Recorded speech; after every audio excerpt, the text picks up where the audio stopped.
mao ni ganap sa pag-ato nato og Samal, Davao del Norte sa Red Mangrove.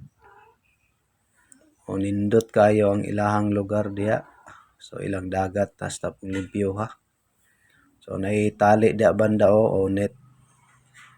Para kung mulapos ka diha masangit pa ka diha banda. So dili ka madiretso didto.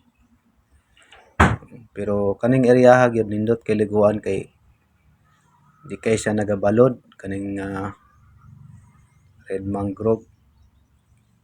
So tin-aw kayong dagat. Hastang tin-awa gyud o. Kung maligo ka diri di ka makulbaan kay may harang diha banda.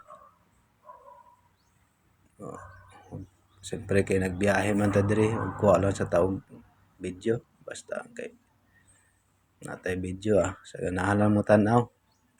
So mao na diha sa unahan. So puti ang kuan diha balas mao diha nga overview.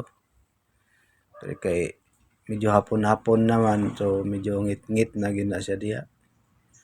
So diri sa ubos siyempre maapil ta gamay diha para ingnon nga tuwa gyud na ba. So magkuha ta diha sa taas.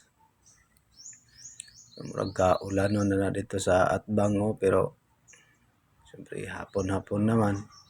So mao ni diri sa ubos niya. O limpyo pod kayo. Pino kay balas diha banda puti. O basta nindota gyud na. Mao ni siya ang dalan pa ubos. So di man gid kay siya paubos yun tama-tama ra man gyud. O di ba basta limpyo ha wa jud kay makita nga mga basura-basura diha banda. Siyempre ato na siyang pagapanggapangan diha ba na po yung mga kasabayan nato diha naligo. Basta nindota gyud diri. Basta hapon na. No, makita nyo ga maskin lalom na pero klaro pa gyapon ang kuan. Ilalom.